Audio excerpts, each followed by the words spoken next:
Next up, public transportation. Jason Fairbush.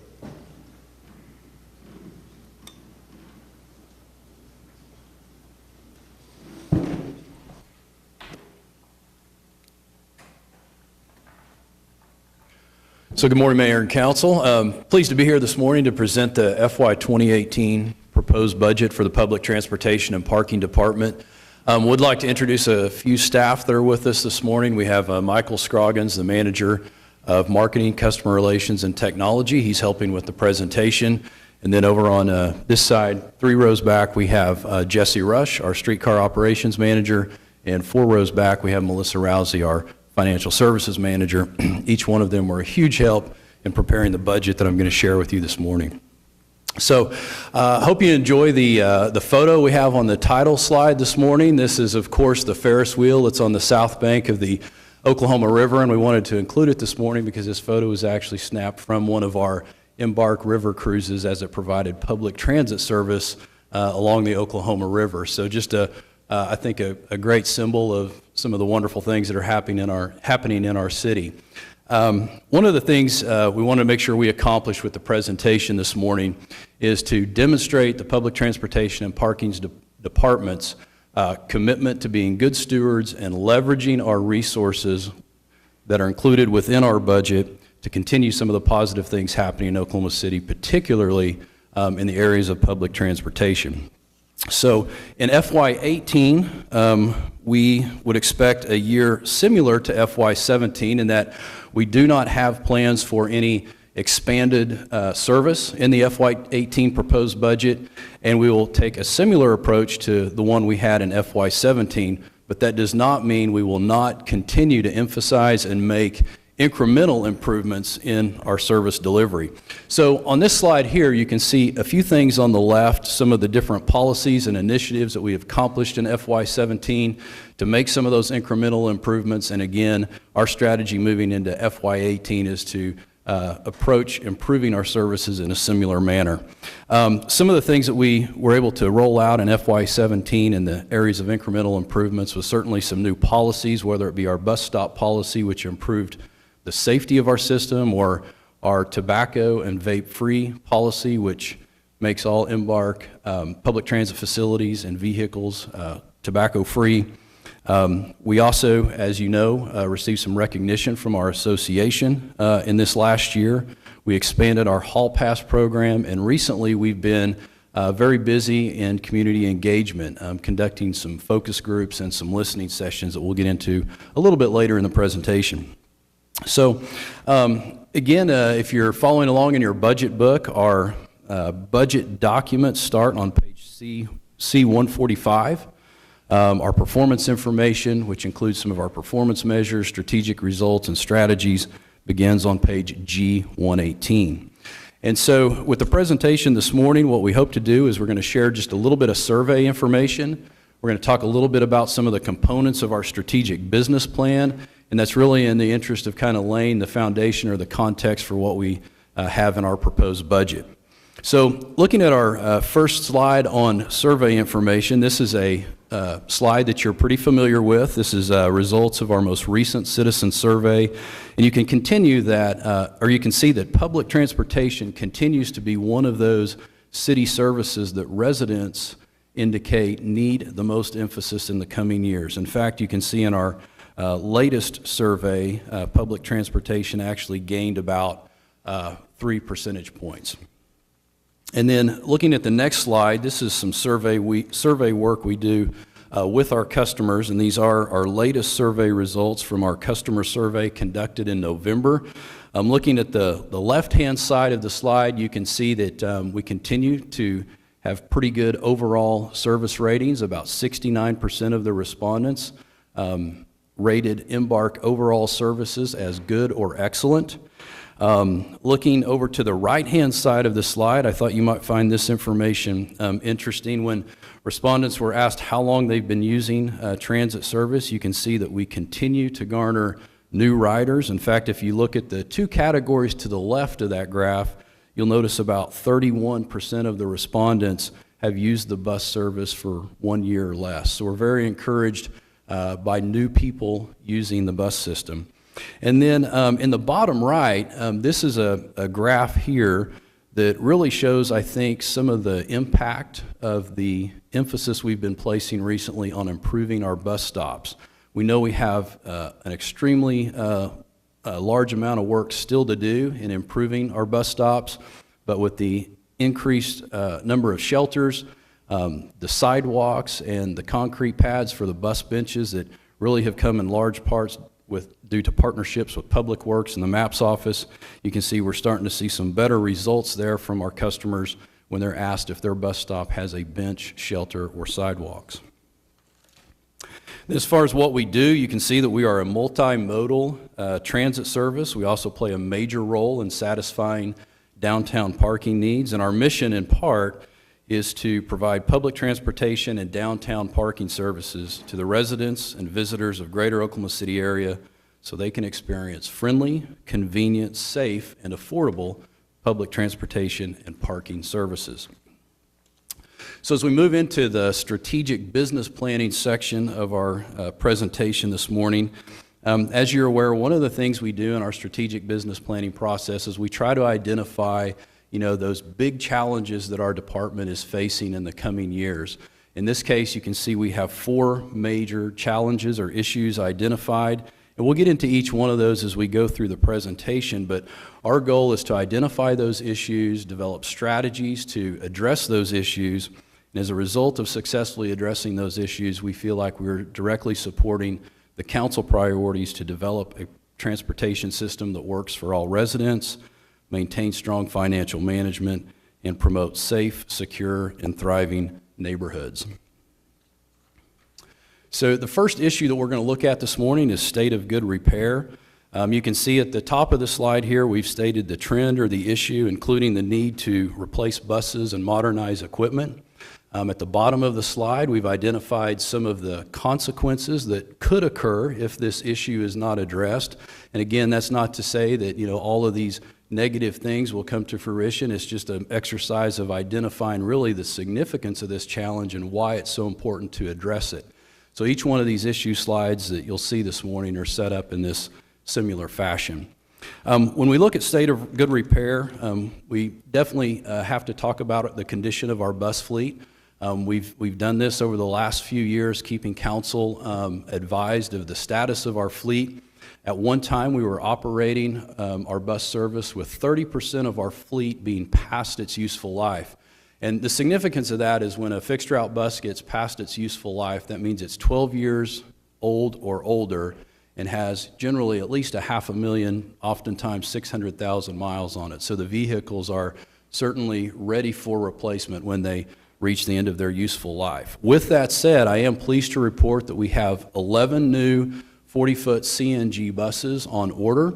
When you take those 11 buses that are on order that we expect to be delivered this fall, add the 7 buses that we have already replaced this fiscal year, we have successfully addressed that immediate need for bus replacement. With that said, we don't have to look too far into the future, however, to see another significant need coming. In 2021, we will have 15 buses that will reach the end of their useful life. That's about a $7.5 million need for bus replacement. And really, to have those buses in service in 2021, we're looking at obligating those funds maybe as early as 2020. So we don't have too large of a window there to prepare for that funding need. Looking at our current federal funding, we will not reach that goal based on current federal funding levels, and that's why in our GO bond program list, we actually ranked and requested that bus replacement be our department's #1 need in the proposed GO bond list that we'll move forward to the voters. So that is our solution for addressing that need in 2021. This next slide here will show you a rendering of the new vehicles that we're purchasing. Hopefully you've seen some of them providing service on the city streets. In addition to these New Flyer Excelsior model buses being replacements for an aging fleet, they're also a little bit of an upgrade to what they are replacing. First of all, you'll notice they have a little bit more of a modern look. They actually operate much quieter because they're CNG. Whether you're riding the bus or you happen to be a pedestrian on the sidewalk as a bus passes you, you will notice they're much quieter than the diesel buses they're replacing. All of these buses are also equipped with onboard mobile device chargers, which of course comes in very handy with the customers that we serve today, and the fact that all of our buses are equipped with free Wi-Fi. Lastly, I'll mention that each one of these CNG buses displays our Smart Move brand. And this is really kind of a subset of our EMBARK brand. It's really a platform that we're going to use to communicate the benefits of public transportation to our community. So whether a person takes a bus because it's a CNG, clean burning fuel bus that improves the environment, that could be considered a smart move, all the way to perhaps the personal financial savings someone might realize in taking public transit. That in itself is also a smart move. So we're looking at really trying to leverage this messaging as we move forward into the next fiscal year. We also did some work on our ferry boats that provide transit service along the Oklahoma River. Although our ferry vessels have a 50-year life, there are times when we need to pull the boats out of the water and do some significant rehabilitation. And this was the year that we pulled the Devon Pioneer out of the water during the off-season. We sandblasted, repainted the hull, repainted actually the entire vessel. You can see in some pictures there where we did some work on the rudders, the prop shafts. What I wanted to mention with regards to this slide is that when we finished the rehabilitation process, we had a marine surveyor come out and basically grade the condition of the vessel, and the vessel scored very high. In fact, it received the highest score a vessel can receive without being brand new. So we were very pleased with the way the rehabilitation went, but more importantly, I think it speaks to really the attention to detail that our contractor, HMS Global, they're the ones that help us provide the service and maintenance along the Oklahoma River. They've really done a good job maintaining our equipment. And then state of good repair, of course, also impacts our off-street parking operations with the various garages that we are charged with maintaining. One of the projects we have on the way, in fact, it's out for bid right now, and we've partnered with the Utilities Department, working with their project managers and their architect, is additional improvements to the Sheridan Walker parking garage. Some of the things we have planned for the garage will be replacing the lighting on the parking decks with LED lighting so that the lighting will be very similar to what you see in the Arts District garage. We're putting canopies on each of the northeast and southeast corners where the elevator towers are. We plan to open up the southeast corner of the facility to make it more accessible for pedestrians. You can see a rendering of that in the bottom right-hand portion of the slide. And then we're also going to do some significant work on the elevator lobbies, the stairwells, and actually even renovate the interior of the elevator cabs. So as you can imagine, looking at the rendering there in the top right of the slide, those elevator lobbies will be repainted, there'll be new floors and so forth. Jason, thank you and your team for working on that. I know it's been a long time coming, but I really appreciate it. It will up the standard of a city garage on a really important corner. Yep, looking forward to it. So our next issue here is workforce development, and this is a challenge that I know many organizations face, and we have identified that as one of our challenges, and it's basically the idea of retaining employees. It continues to be a challenge.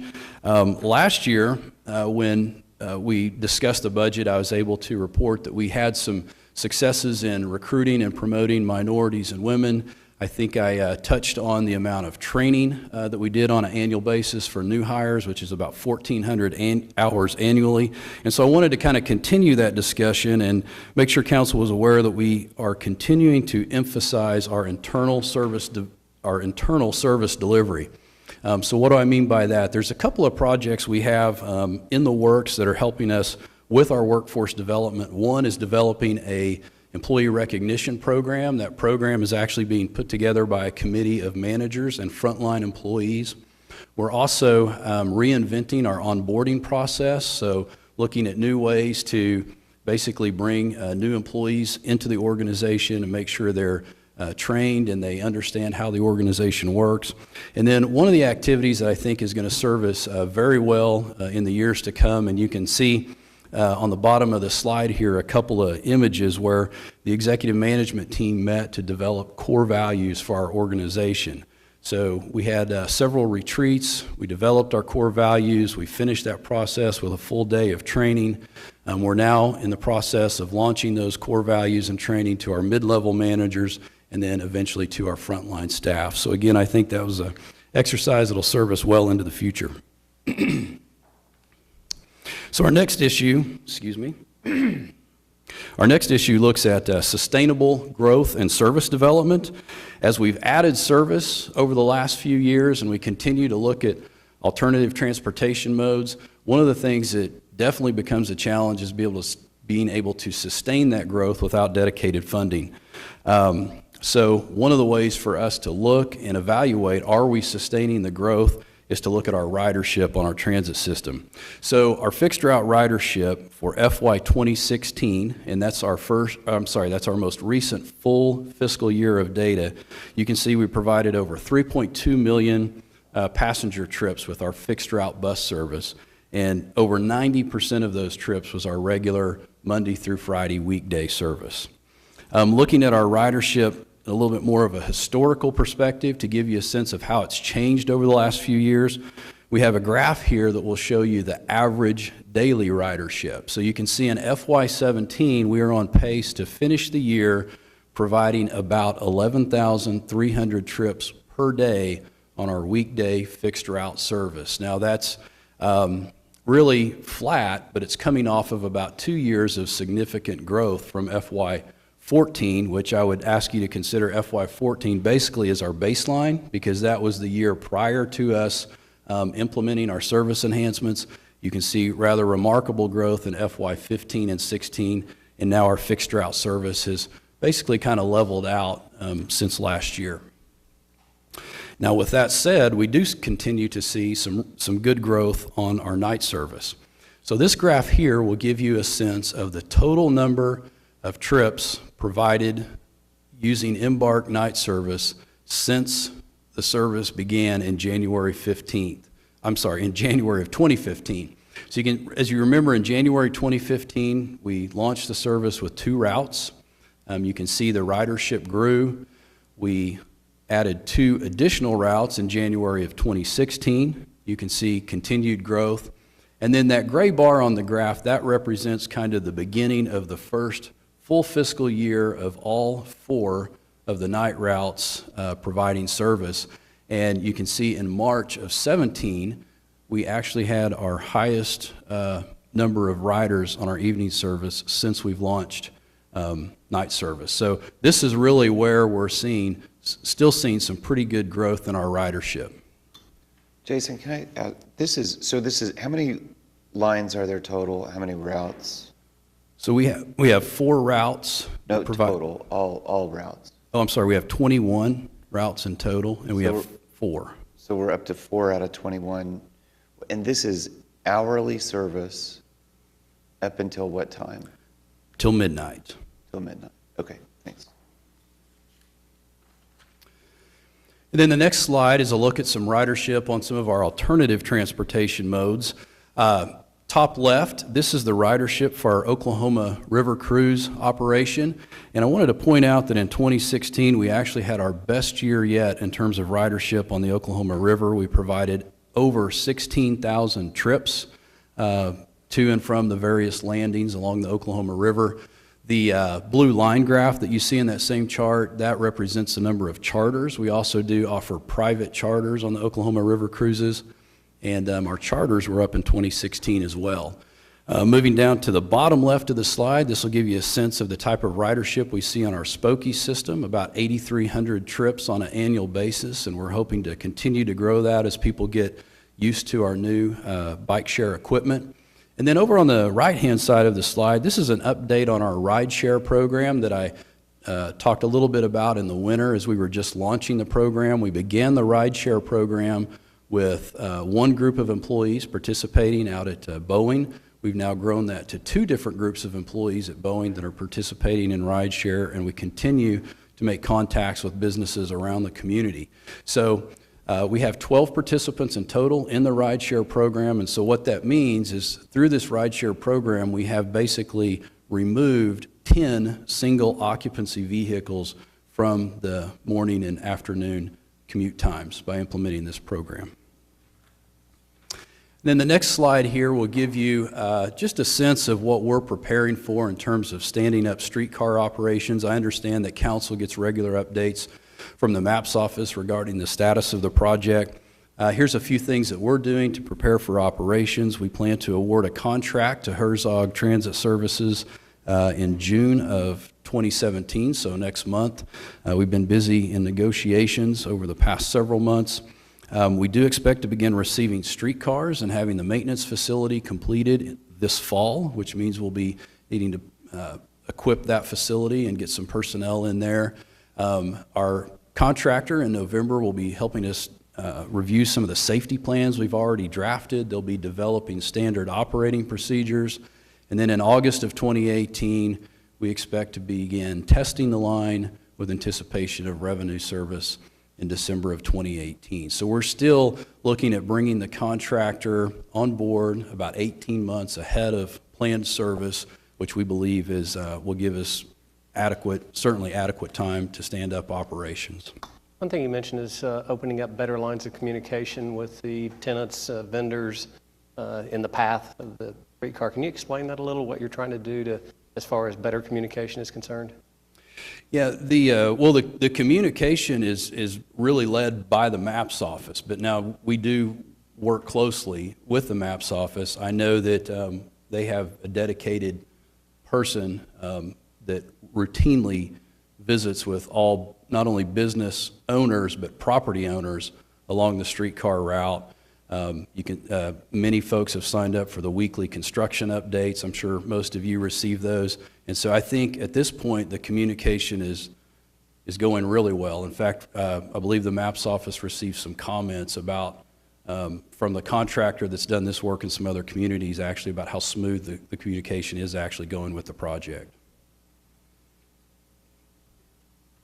Okay, and then our last issue this morning is that one related to community relations. And just like any city department, we continue to strive to meet our community's expectations, whether it be, additional night service, weekend service, maybe it's new technology. And so I wanted to share a couple of projects that we have in process as we attempt to meet those community expectation needs. One of them is a partnership with the University of Central Oklahoma. They currently have a small amount of space that they lease from us on the first floor of the Santa Fe parking garage. And we actually have some vacant tenant space at the Santa Fe garage. They have indicated they would like to take all of our remaining tenant space, which is in excess of 15,000 square feet, and really use that space to grow their small business incubator and some of the other services that they provide. So this project is currently in design phase. We expect to begin work on it in the coming fiscal year. And the slide here just shows some renderings, some early renderings of what the architect put together for UCO in terms of what that improved tenant space might look like. But I think it's a great project for activating that Santa Fe Plaza and really giving a purpose for some people to visit that facility. On our next slide here, again, in the looking at community expectations, one of the basic community expectations for public transit, of course, is comfortable bus stops with lots of information about how to use the system, right? So we continue to increase the amount of information that we have at our bus stops. As you'll recall, the signs that we now have include route information signs that indicate which routes serve that stop. We also have unique stop IDs so that customers can use their mobile phone to receive text alerts of when the next bus will arrive. And so our next phase of adding information to that signage suite is installing these customer information panels. So what do the customer information panels bring to the transit stops? First of all, just kind of looking at the sign here, starting at the top, you can see the unique stop ID. Moving down towards the middle of the sign there's some instructions on how to use the real-time text alerts. And then one of the new features we've added is the QR code. So a customer could actually simply scan that QR code and receive a notice of when the next 2 buses will arrive at that stop. Moving down further towards the middle of the sign, you can see the bus route that actually serves that stop, along with the frequency on the weekday and on the weekend. And then as you move down towards the bottom, we have some tips for our customers on how to ride the bus. One being, be sure to have your fare ready, which can significantly impact the on-time performance of buses if the fare is not ready. And then also to make sure you signal the driver if you're wanting to board the bus. So we're looking forward to getting those signs out on each one of our bus stops, whether it's a shelter, a bench, or simply a sign. And then community engagement, wrapping up our community relations discussion, we always try to take advantage of different public outreach opportunities. And here's some images of 3 recent outreach activities. In the top left, this is a listening session we held at the Cotter Tower for transit users and downtown parkers. And this study was led by our staff and our fare study consultant. And again, we wanted to hear from the public on what they would like to see in terms of a fare system for EMBARK. So specifically, a fare that would work between multiple modes, and then also have some discussions on whether we can design a fare that would work between transit and parking. In the top right of the screen, you can see our participation at one of the GeoBond community workshops. And then the photo at the bottom of the screen is a focus group we held actually just last week, where we brought in non-riders to learn more about why they don't use transit, or what are some things we could do that would basically make them more comfortable using transit. So the survey information is very helpful in giving us the raw numbers. The focus groups really help us understand our community and what we can do to improve transit and get more riders. So moving on to the budget, that kind of concludes the strategic business planning portion of the presentation. We'll begin by taking a look at the FY18 budget. One more slide, there you go. So one thing I want to mention is, if you're following along in the city budget book, you're going to see the city budget of about $19.6 million and about 32 positions. So what I have on the slide, however, is the entire budget for the Central Oklahoma Transportation and Parking Authority, which, as you know, receives a considerable amount, actually about 57% of the funding for bus operations from the city's general fund. So I just wanted to point that out and make sure you're aware the budget that you have before you is actually the entire budget that's required to provide the transit and parking services that I've described. So total budget is about $36.8 million. You can see 26.4 of that is for bus service, or about 72% of the budget. 8.4 of that is allocated to off-street parking, or about 23% of the budget. $900,000 for ferry service, $840,000 for streetcar. This is phase 1 of the streetcar startup, and then about $200,000 for bike share. Now, as we're looking at the parking budget piece of the pie there, it's important to note that our parking system is completely self-sufficient. So the operations, the debt service, the capital maintenance, all of that is funded by fees generated from those that use the system. So there's no general fund support at all for off-street parking. So looking at parking and the funding sources, you can see that we have, of the $8.4 million in estimated revenue, 1.1 of that would come from daily transient parking. 5.1 of that would come from monthly parkers. That's certainly the largest share of our revenue. 1.8 million for event, and then other of about 244,000. And then looking at our transit funding sources, again, as I mentioned, the major revenue source is the City of Oklahoma City's general fund at just over $16 million. Now this is for bus service, bike share, river, and streetcar. But again, with the enhancements that we've made to the bus system over the last few years, all of that has been really based on additional general fund support provided by the City Council. Our federal revenue is about $7 million, or 25% of our budget. Fares are at about 3.3, or 12% of our budget, so our fare box recovery is estimated to be about 12% next year. State, just under $1 million, and then other revenue sources of just under $1 million.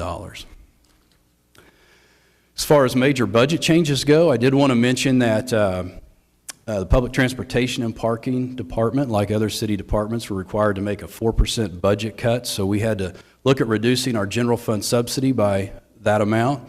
And I'm pleased to report that we were able to make our budget reduction without having to negatively impact any services. So we're not eliminating any service in the proposed budget that's before you. So how did we make that cut without eliminating service? Well, here's a few of the major changes. First of all, we're able to reduce our budget for bus parts by about $125,000. So that's another advantage of having newer buses and buses that are within their life cycle. We also consolidated our transit planning division, eliminating 2 positions for a savings of about $185,000.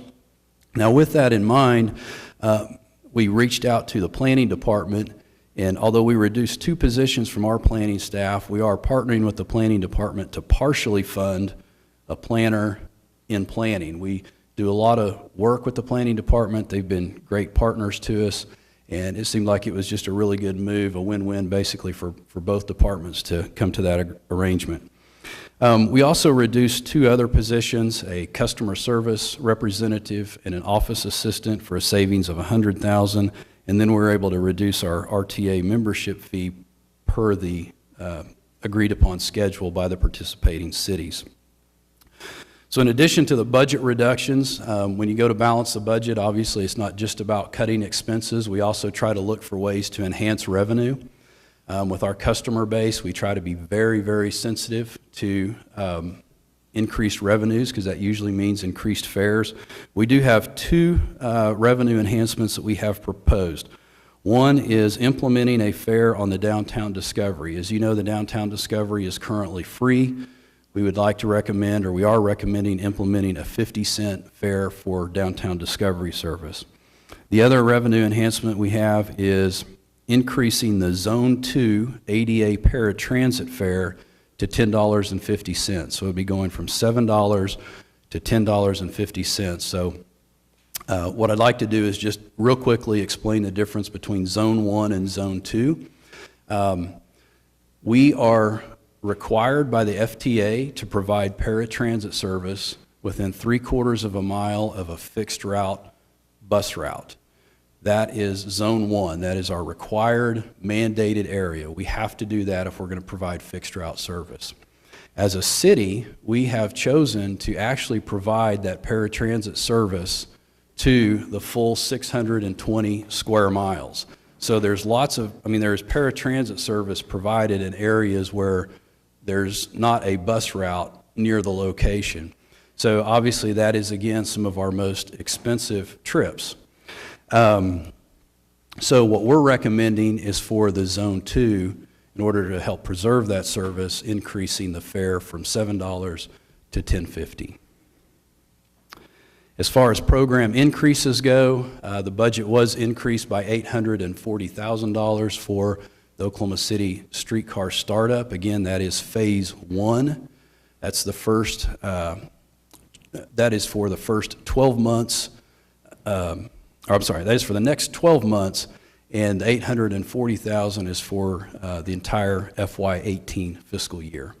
And then the last program increase is a $160,000 addition to really continue to modernize our on-street parking system.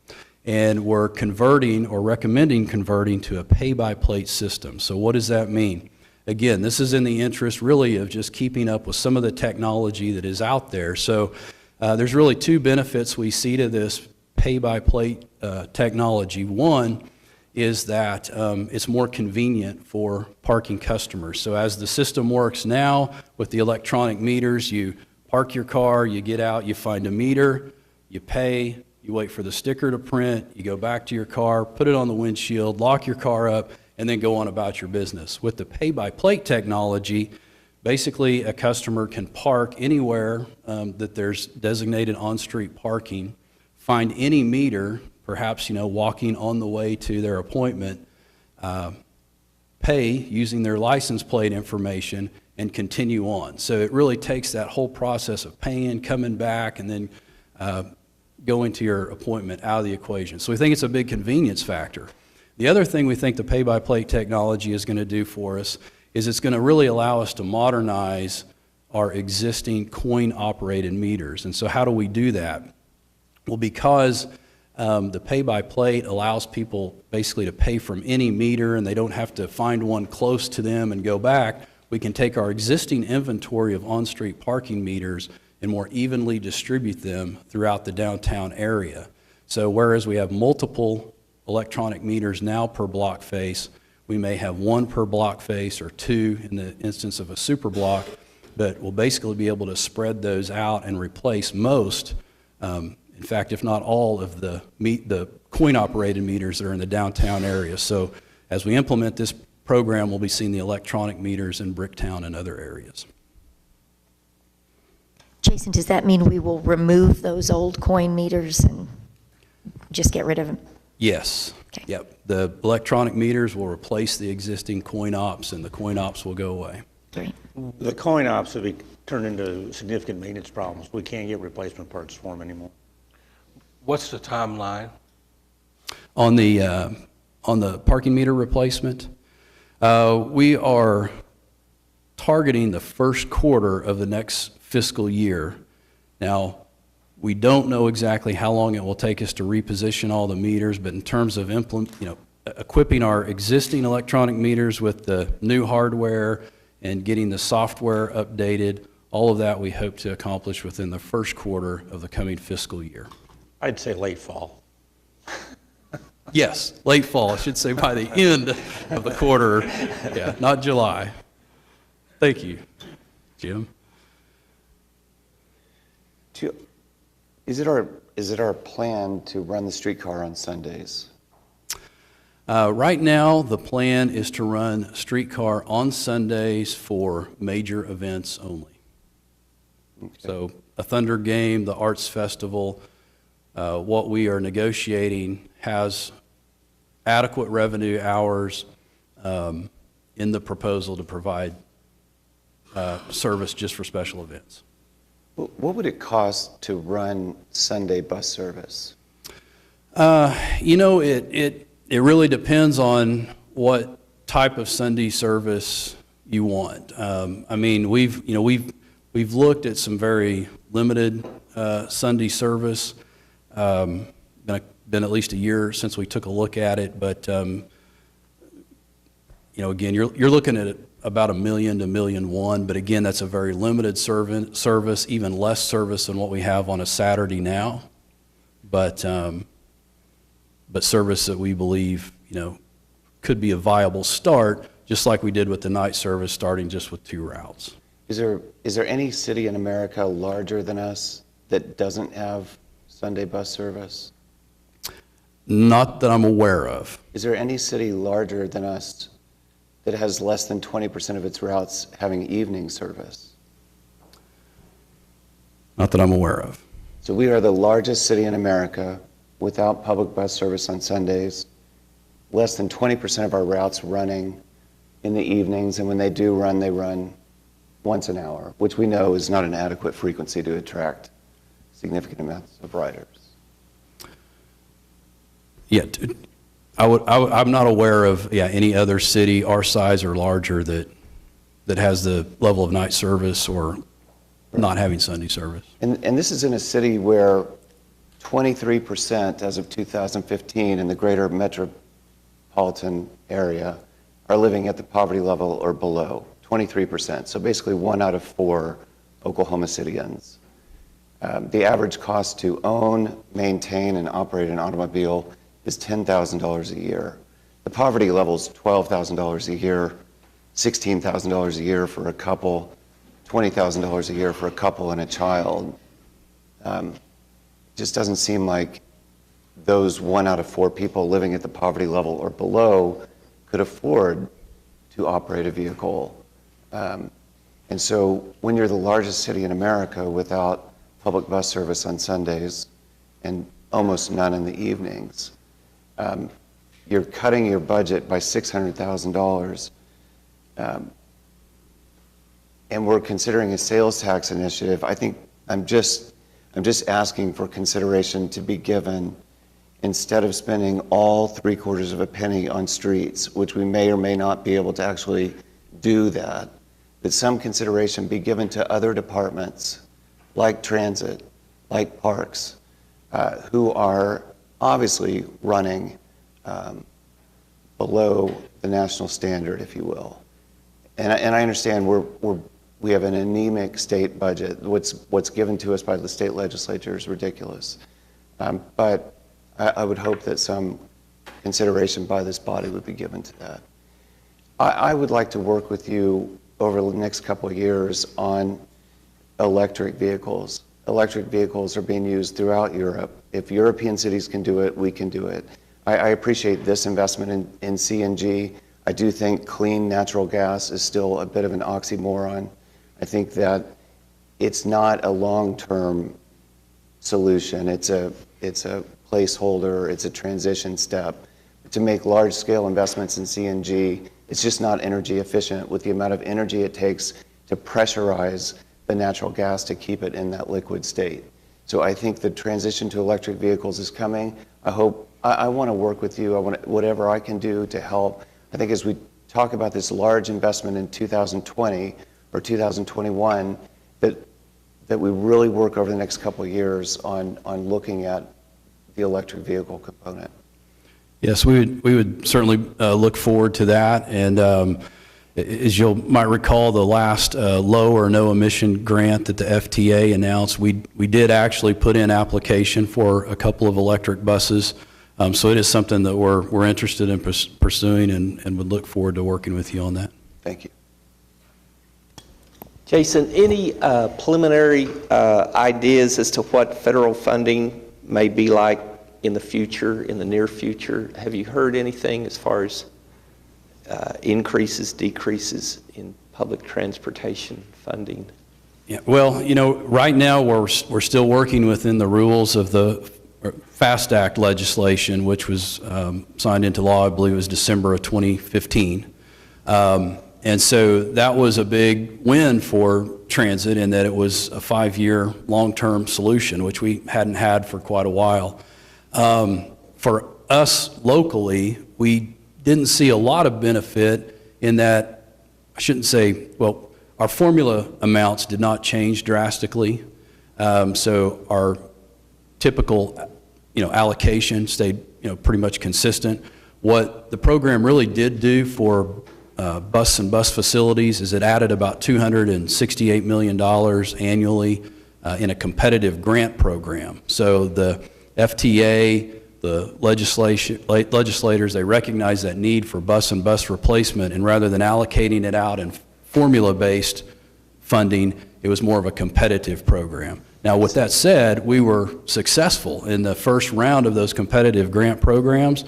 We were successful, and it was a highly competitive, if not one of the most competitive grant programs the FTA has administered, and that's one of the reasons why we're able to order 11 new buses. So we've benefited from that competitive nature of the funding, but we're not going to see anything really moving ahead that's going to affect our normal formula amount. Now, with that said, we know that there's discussions about, infrastructure, infrastructure legislation, a big infrastructure package. We're just kind of waiting and seeing really at this point. But as of now, we're still operating under the FAST Act, which is good for us. Yeah, there's discussion about an infrastructure package, but there isn't any funding identified for it at this point in time. So,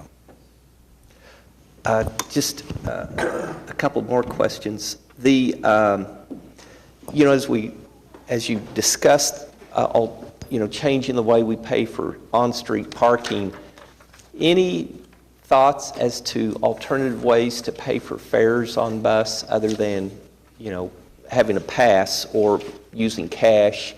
especially in light of trying to attract riders who don't necessarily have to use public transportation, which would include either credit cards or smartphones, things like that. Yes, absolutely. In fact, the listening session that I mentioned where our fare study consultants were in town, our consultant, 49's Technologies, they are helping us with that. We want to adapt our fare collection methods. We want to make them more modern.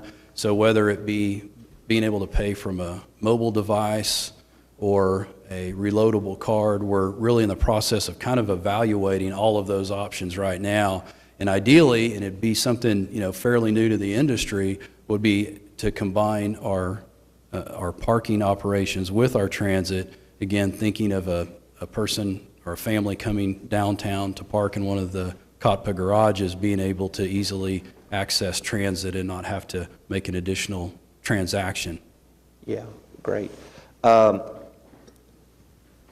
Okay.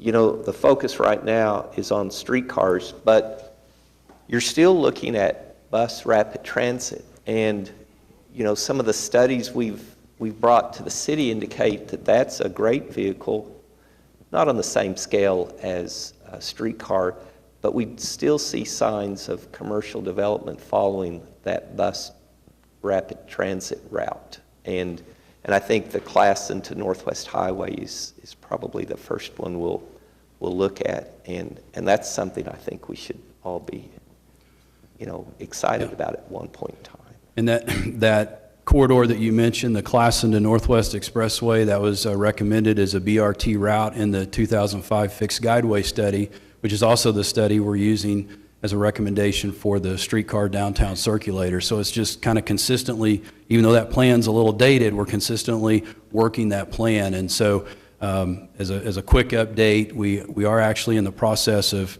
conducting a benefits cost analysis for that BRT route. So still evaluating it. And one last thing, EMBARK is going to participate. Is it May the 19th is Ride Your Bike to Work Day? That is correct. And can you tell us what EMBARK has plans?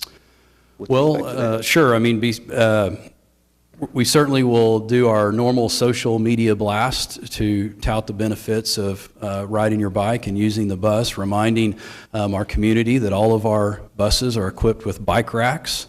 And so looking to, basically just get the word out and let people try the bus and bike routine for a day.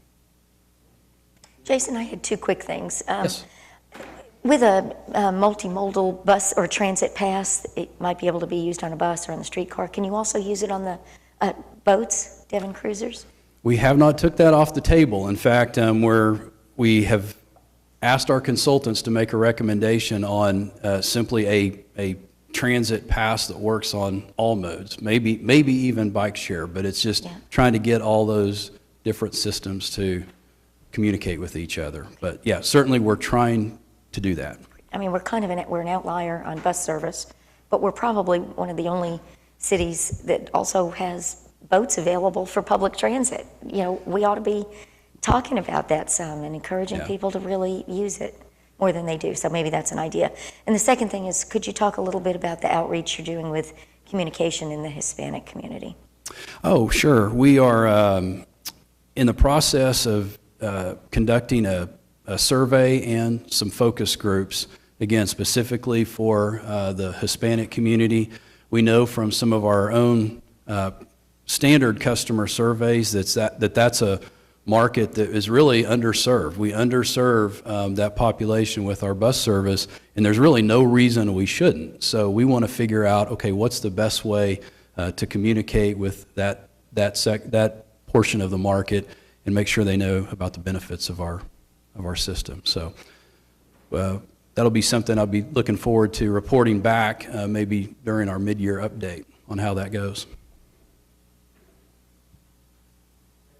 All right, thank you.